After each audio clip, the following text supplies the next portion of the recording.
today we're going to cover off a little bit around the seminar tool within Totara Learn, and that's going to include just some hints and tips and little ideas that I've had over my experience with using Seminar, as well as giving you a bit of a sneak peek at some of the functionality that's going to be in version 13 of Totara Learn.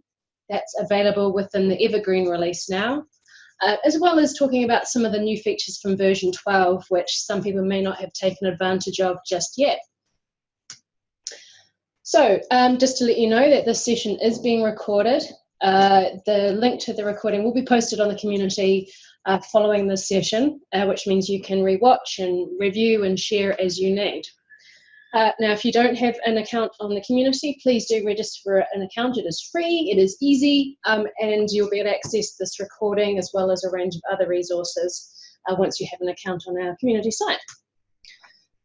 So, just to let you know, I'm going to start with the first slide, which is going to be the resources and helpful links, so you don't have to sit through me talking and to get all the good links. And then I'm just going to go straight into the live demo and talk through a few of these features that I've pulled out of the seminar tool, which is a big tool, so we're not going to cover every single part of it today.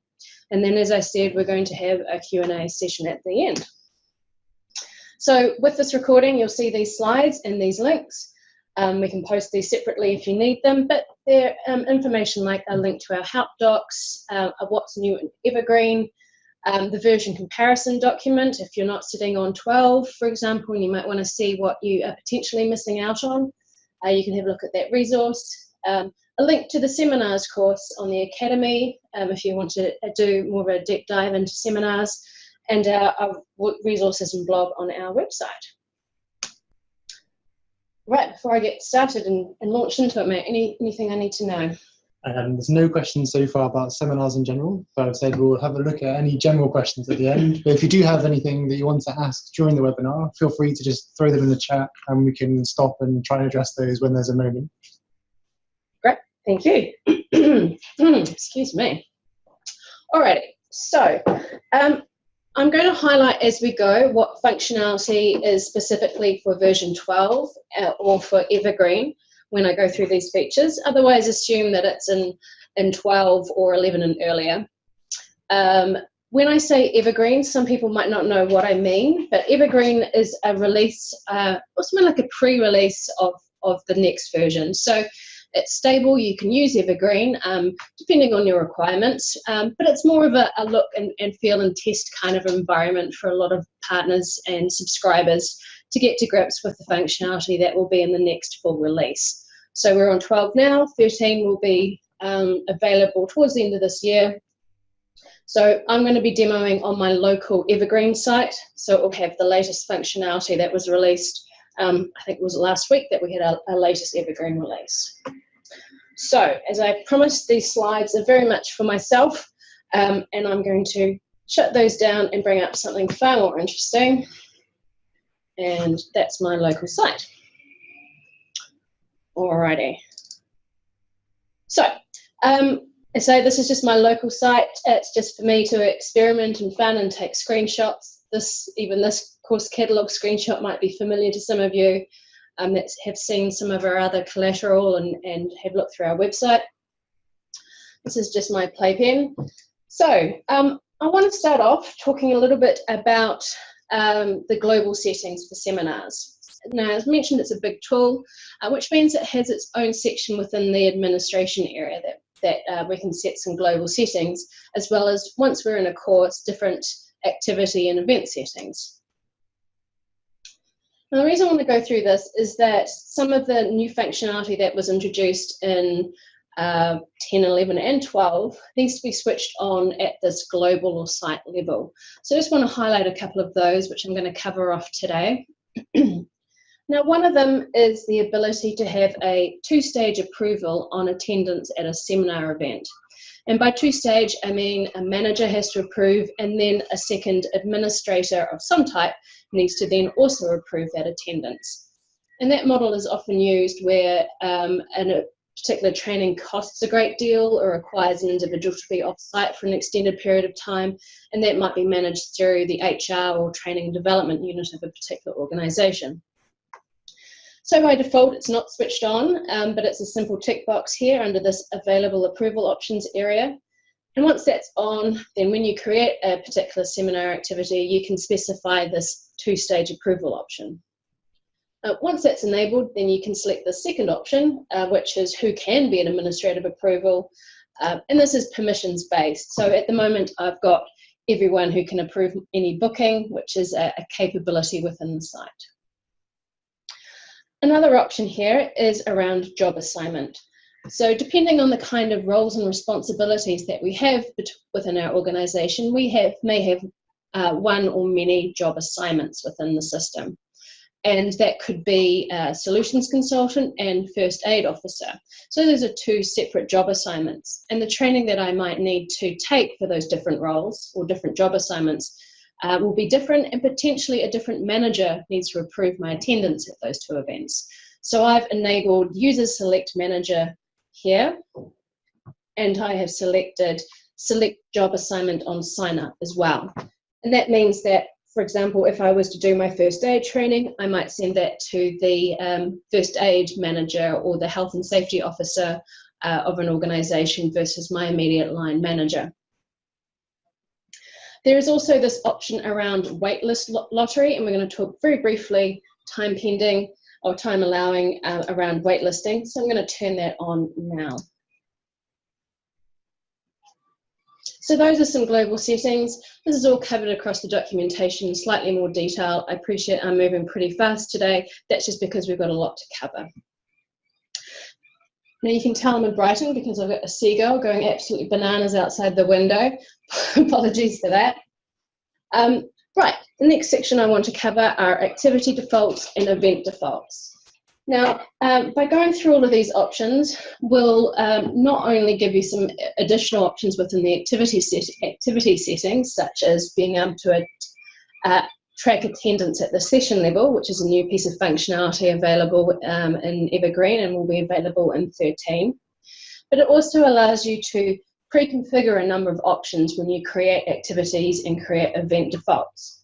And I've got a slide later on to talk about how to quickly and cleverly create seminars. And one of those tips are to go through these activity defaults and these event defaults and select some sensible options for you and your organisation, so you don't have to change it every time you create a new seminar activity or a new seminar event.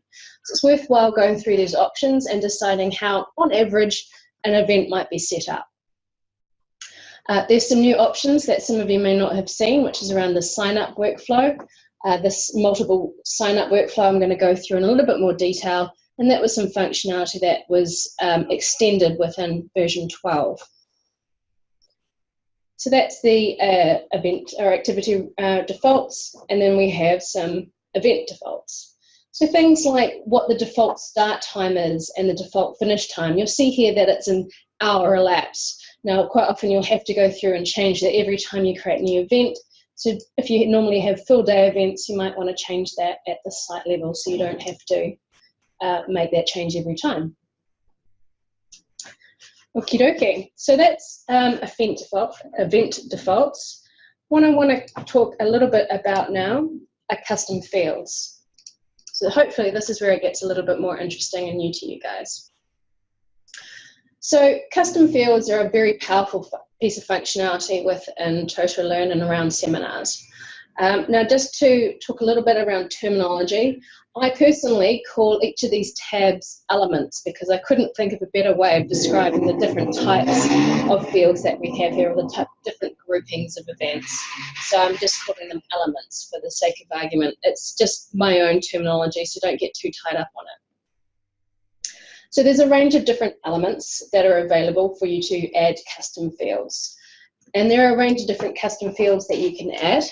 And this are different pieces of information that you can collect against the population of any of these different events, which are kind of like forms within the system. So when we create an event, we can have these custom fields that can then be edited by the event creator.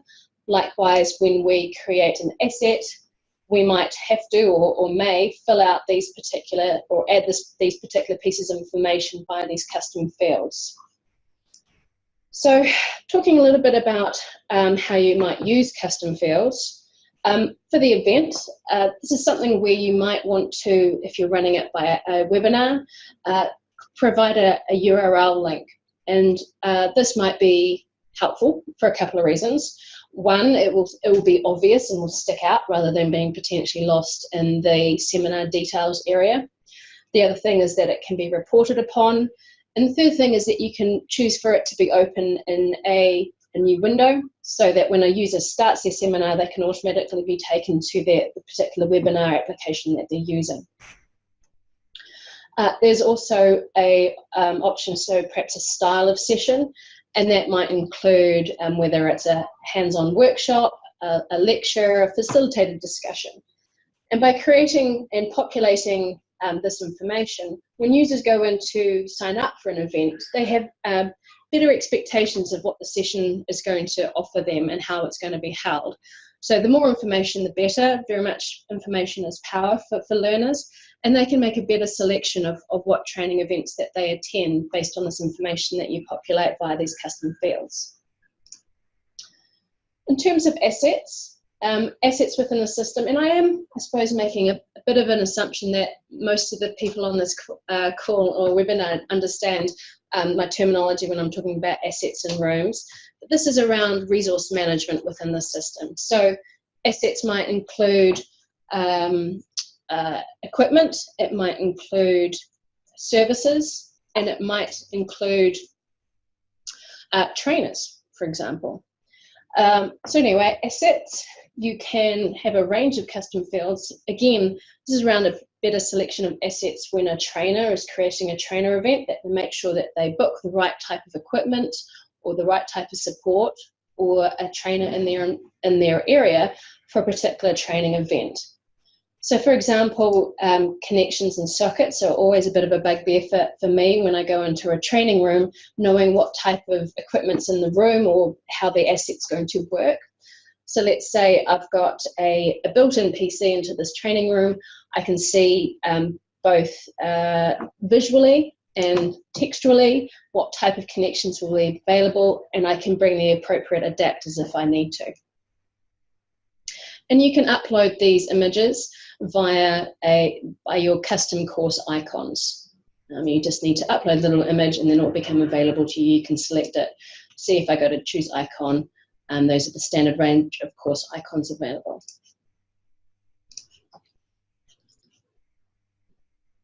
Right, there's other options here and other benefits to using the custom fields.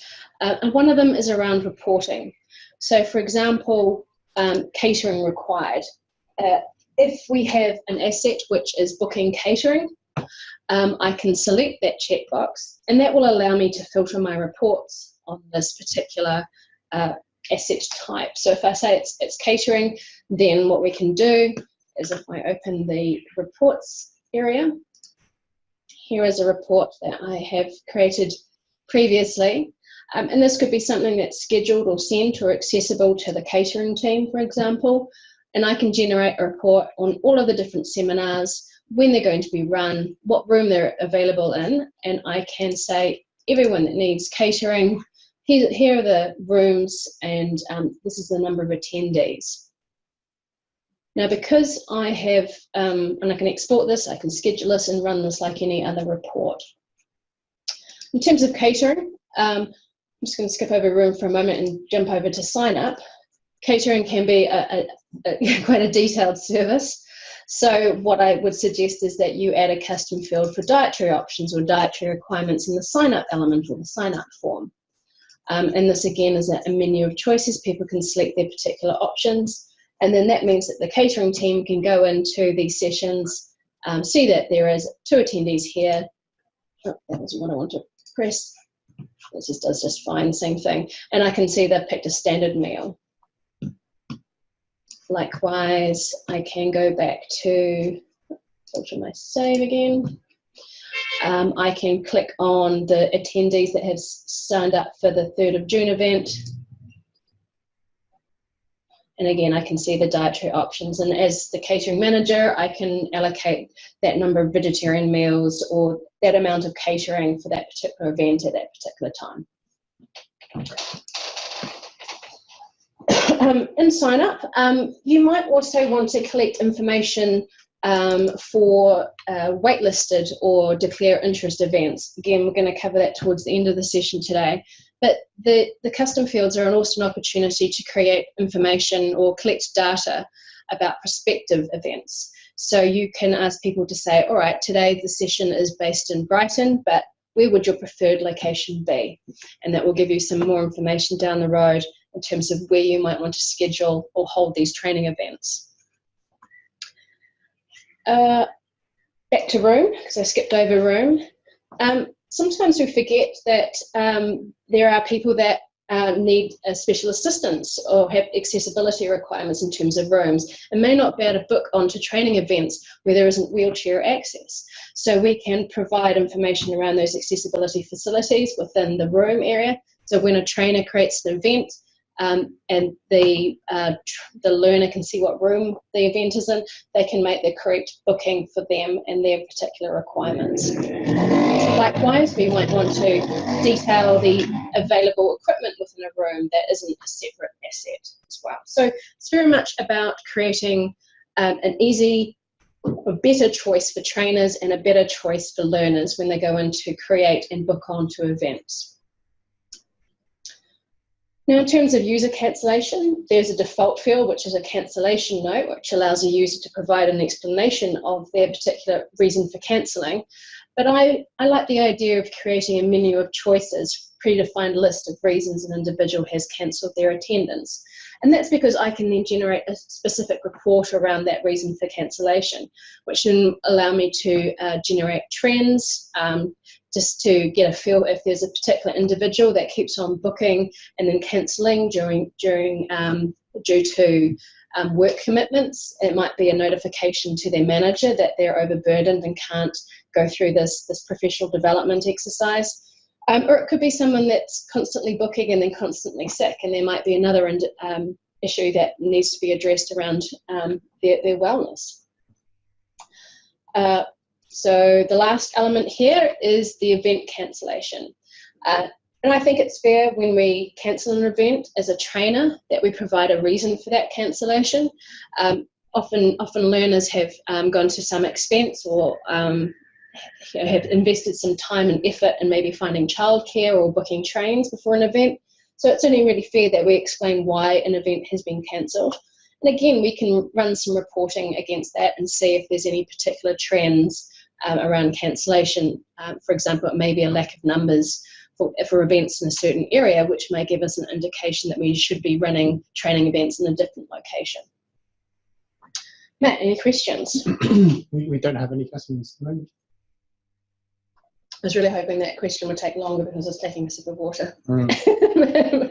It'd be quite interesting, maybe if we have time at the end, to learn about if everyone in here is actually using seminars in their own organisations, but we'll ask that at the end. Excellent, thank you. Right, the very last thing about custom fields, so I do realise I'm going on about them, is to let you know that you can, when you create a custom field, we give it what's called a short name, which is a unique identifier.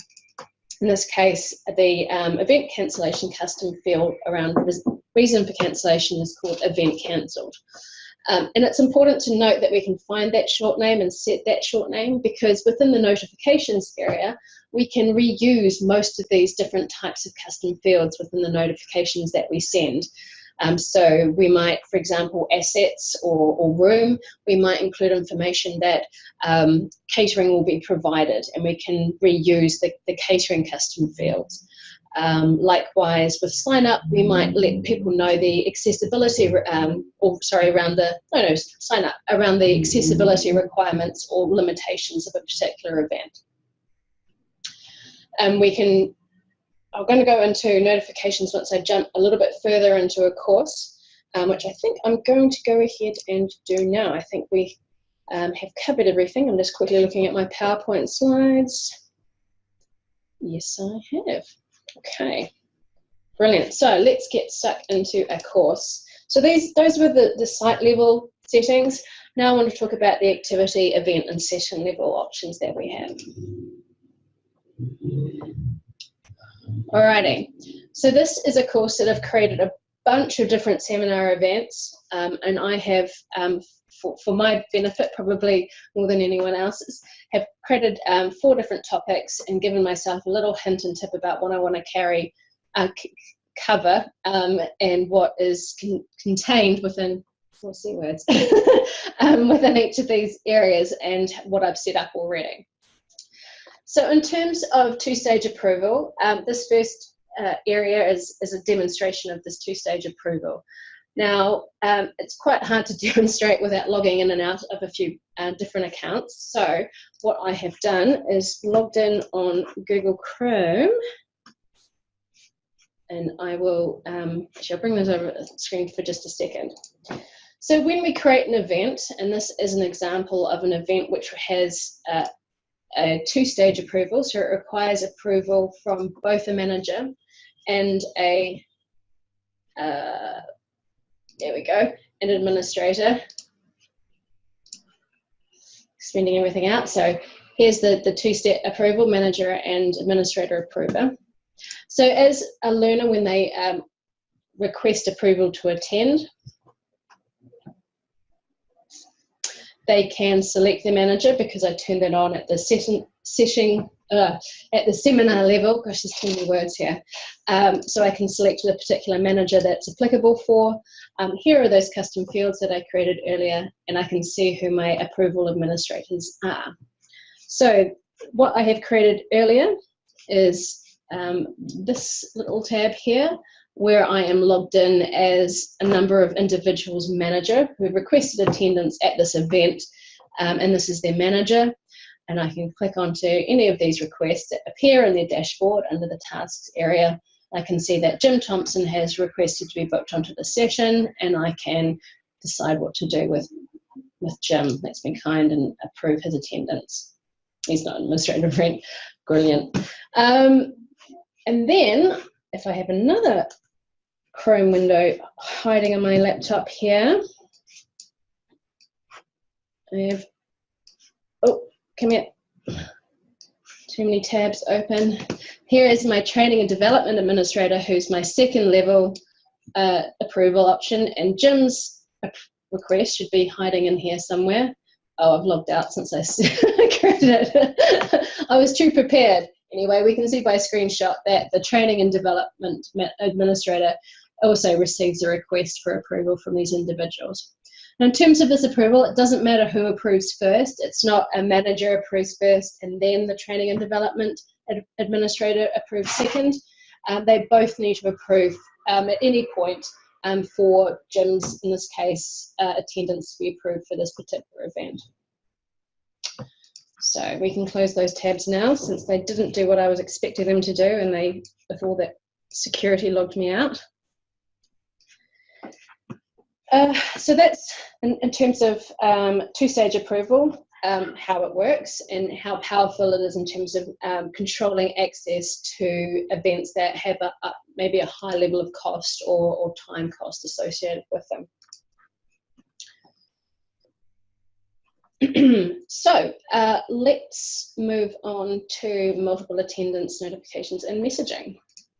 So I've created another seminar activity here, and this has a, this is so I can showcase being able to manage multiple attendance. So previously, in earlier than 12, so V11 earlier, we could allow multiple attendance at an event, but it would either be on or off. We have now implemented within version 12 the ability to allow attendance again based on an individual's previous attendance record. So, for example, if I go into these settings here,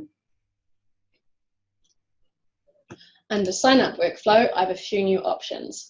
So I've got the option to limit the number of times an individual can sign up from 1 to 10 to unlimited, with the assumption that 11 is essentially unlimited.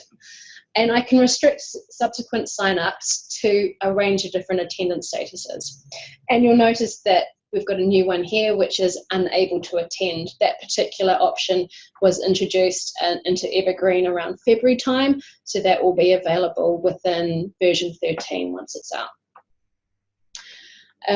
So we can say that anyone who has partially attended or who was previously marked as unable to attend can rebook up to 3 times on this particular event.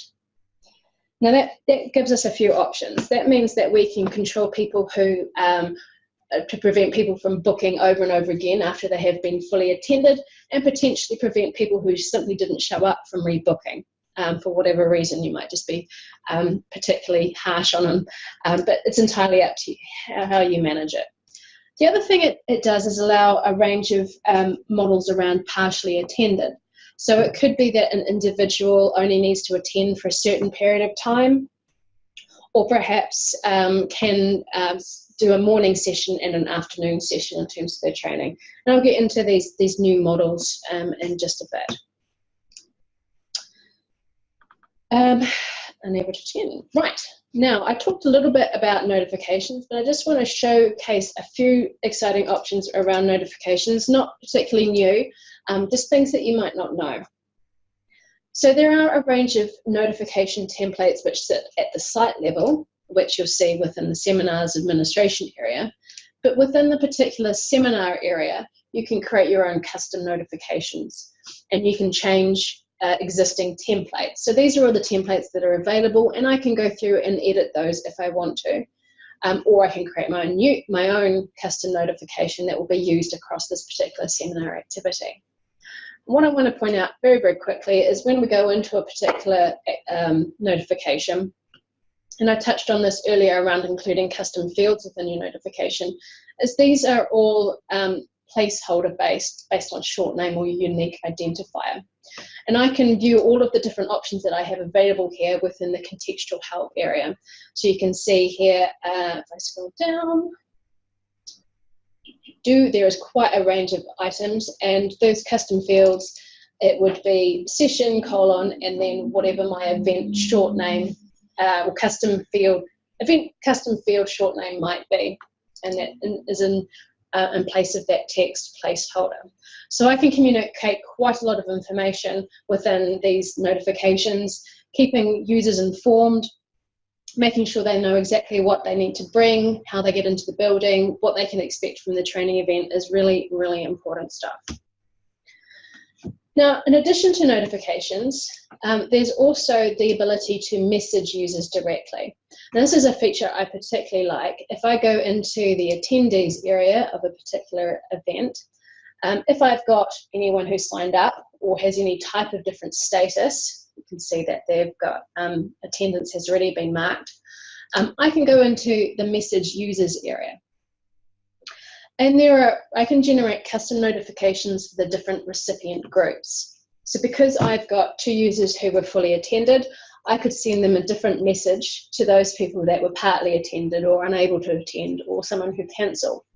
And the recipient groups that are available here depend on the different statuses available, the different types of recipients that are associated with that event. So if I had someone who's pending manager approval, there'd be an option listed here. If I had someone that was waitlisted, they would also be listed under this recipient group. So it's very adaptive to the different types of users that are associated with a particular seminar event.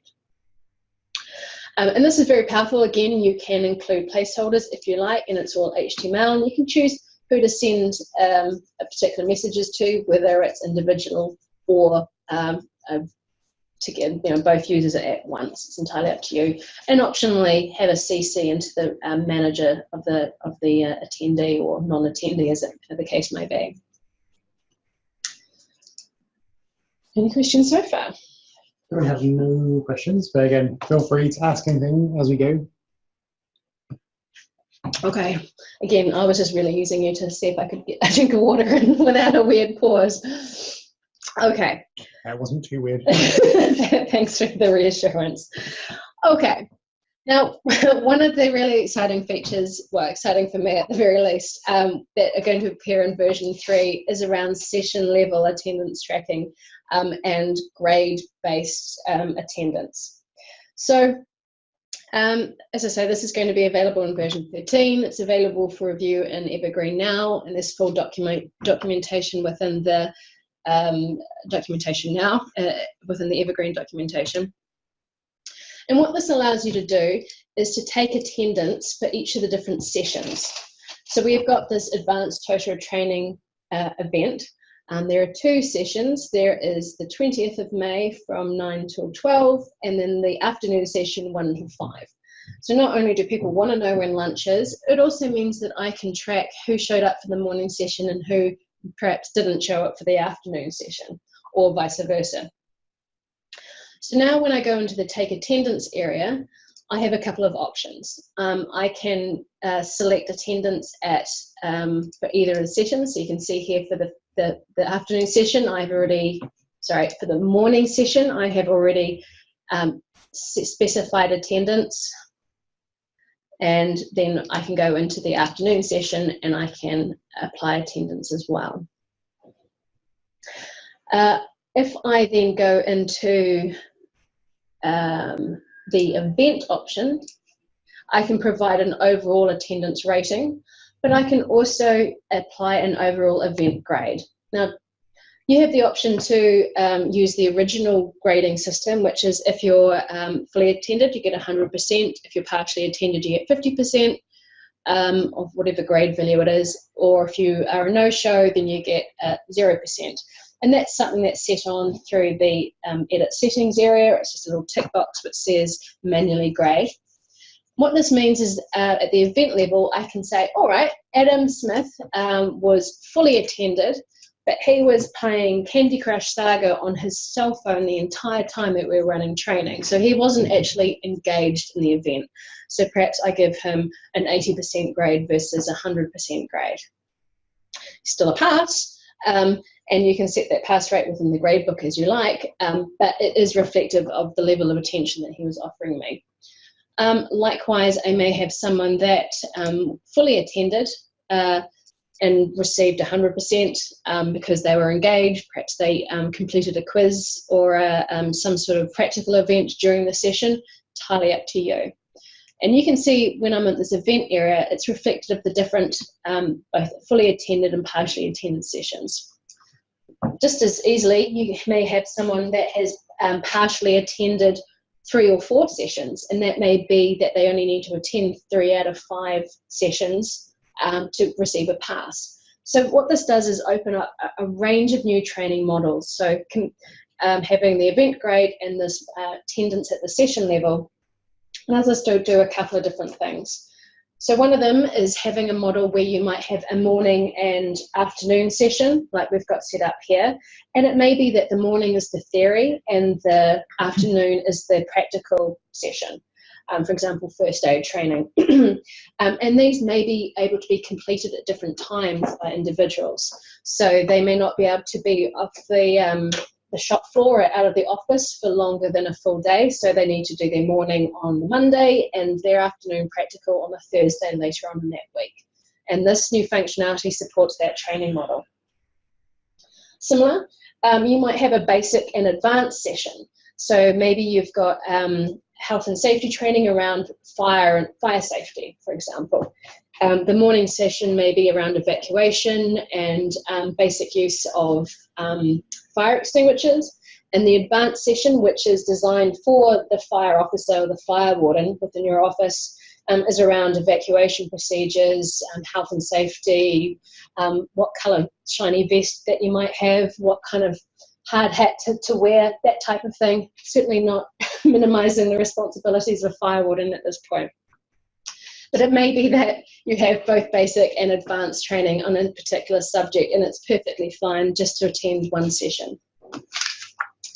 The other model that this supports is around CPD, continuous professional development, where maybe you only need to attend for a certain number of hours or sessions.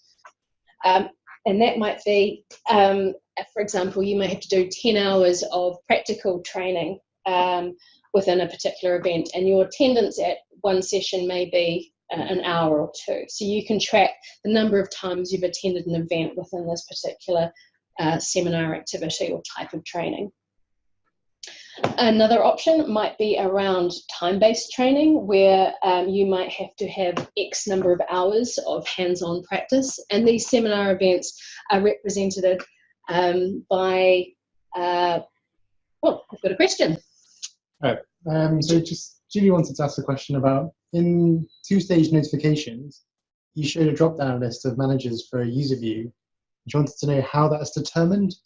Is it all managers, or is it limited to a manager and their job assignment? Oh, it's a great question. It's all users. So you can, if you don't have job assignments set up, then users can select from any user that's within the site. If you do have job assignments and your hierarchies all set up, then you don't need to, you can just show it so the user can select either of or any of their managers. So it's those events, those global settings right at the start. You would use user selects job assignment on sign up, you would enable that, but you would not enable users can select manager. I had both selected so you could see what that looked like. Does that cover? Okay, great. I'm shoulder surfing over Matt. I can see that's fine, Julie. Thank you very much. So just quickly to wrap up those training models, I'm sure there's lots of different options. I'm just excited by the idea that we can run different types of training rather than a full day training, whether you've either showed up or you haven't showed up. So for example, I was talking about time-based training. So you might have an event where it's a pop-in or a drop-in clinic where you're practicing taking blood, and you might need to have 20 hours of that. So you can track attendance partially for every 20 hours of training that you complete, or 22 hours rather.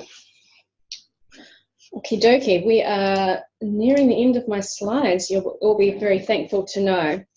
Alrighty, so I mentioned that I have a slide here called Smart and Speedy Seminars. So just a few ideas of when you create an event, some of the ways that you can streamline that. Because if you're an organisation that run a lot of events, you'll spend a lot of time creating events.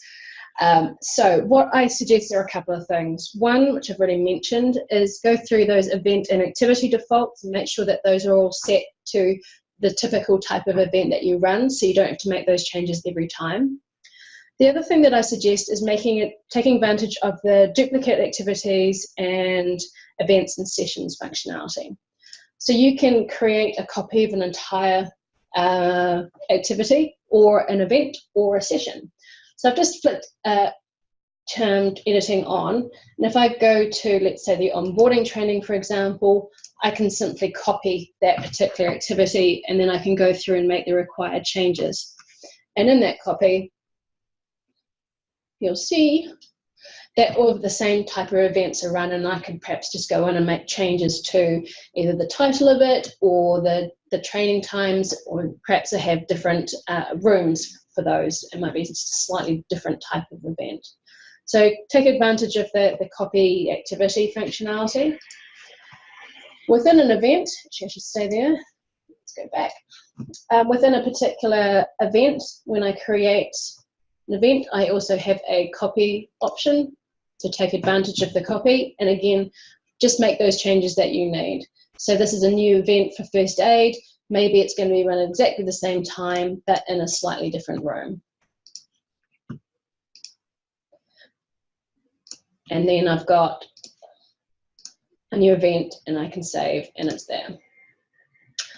Likewise within sessions, oops, I'm double booked. See, this is the benefit of resource management. Likewise within the sessions, I've also got a copy or duplicate option here. So if I need to add another session, I can do so very quickly, create a copy, and then just make the required changes to the date or the location or the assets. This might be, oops, July, for example. The other thing I recommend is putting in lunch breaks.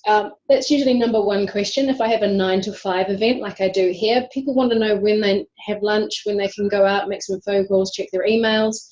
But not only that, but it allows you to use that session level tracking. So people could be booked in the morning, and it may be a large group that are hard to keep track of. and you want to know who comes back after that lunch break, so you can track their attendance as fully attended or partial attendance as required.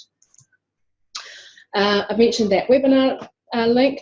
Now, I also want to talk a little bit around overbooking. Now, for most events, you get around a 10 to 15% dropout rate or no-show rate. And by collecting information and running reports around cancellations and cancellation types based on the different types of seminar activities and events that you run, you could probably get a bit of a rough feel for the number of users that will typically not show up to an event that they're booked upon, particularly if there's no cost associated with it. So I suggest once you've run seminars for a while, run those and generate those reports, generate some statistics.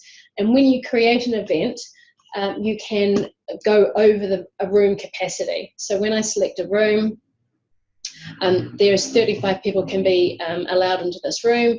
I could either use the room capacity, or maybe I'll say I'm going to allow for 38 people to book on it because I know 3 people aren't going to show up at least. So that is once you've got that data, I suggest using it. I mean, at worst case scenario, you've got extra people that might need to share a desk, but that's usually not such a bad idea. Alrighty, and finally, I want to talk a bit about waitlisting and declare interest. So this is a very quick part to it. Let me just turn editing off, it's a little tidier. So we've got 2 pieces of functionality that are very similar. What waitlisting and declare interest do, waitlisting allows you to overbook a session, different from what I was just talking about in terms of overbooking, but allow people to go on a waitlist or holding area in case an event that's already full, someone drops up, they can be then automatically added. If you've got the standard waitlist functionality working, then it's the first in, first served type situation. So if I'm the first person to be waitlisted, someone cancels, I will be added to that session. Or you can use that Waitlist Lottery functionality, which we can set turned on at the site level, and allow a random selection from the number of users that have been waitlisted to be added to that event. There is also the ability to create an event which doesn't have any session times, and this here is an example of that. So I've created an event called Next Level Audiences to see if anyone might be interested in this type of event. And I can just join the waitlist, and that will give me a rough idea whether this is the type of event that I might need to run. And when I join the waitlist, I can go through, there we go, the sign up options. So I might say what my preferred location might be should this go ahead. And then perhaps as a training manager, I might say, oh, look, everyone wants it to be based in Birmingham for some reason. And then I might decide when I do select a date to run it in Birmingham. So that's one really good use of the waitlist functionality. Then there's the declare interest, which has a similar option. It's just where you don't have the event listed at all. This is called Next Level Adaptive Learning, and I can go through and declare interest as an individual, and there's a reason for interest. So this is more in terms of reporting, the waitlist functionality, and particularly around those different fields, around preferred location or any other custom field that you might want to associate with sign up. You can run different reports on those. Whereas with declare interest, it's more of a text-based response, which we'll need to go through and access via the declared interest report. 2 things that do a very similar thing, but it's about the information that you collect as to which option you decide on. And that is a very whirlwind tour of Next Level seminars. So I'm going to take a dramatic pause while I have a drink of water and ask, are there any questions? It's a well-deserved glass of water. Yeah, so we have a question from Mary. So Mary would like to know, she said that some of those options had information icons. Can you add them? Oh yeah, so I went over that very, very quickly. So I'm assuming you mean within the custom fields area. So like the USB images. Where you can add those, I'm going to custom fields. So for example, in the asset area, or we had this multi-select option where we have these icons or images. So we had the images here. So I can upload those images by going to courses and categories, and then under custom icons, they're listed here. And it's a drag and drop upload functionality, or you can edit originally, so you can see all of my USB images and my room layout images, which is another one of my custom fields. And I can just add those. Once they've been added to the custom icons area, then I can select them as an option for the multi-select custom field type. So I hope that answers your question, Mary, but feel free to ask again if it doesn't. Okay. Did you have any questions for the group? I do not have any questions, but I hope that was the hover over information.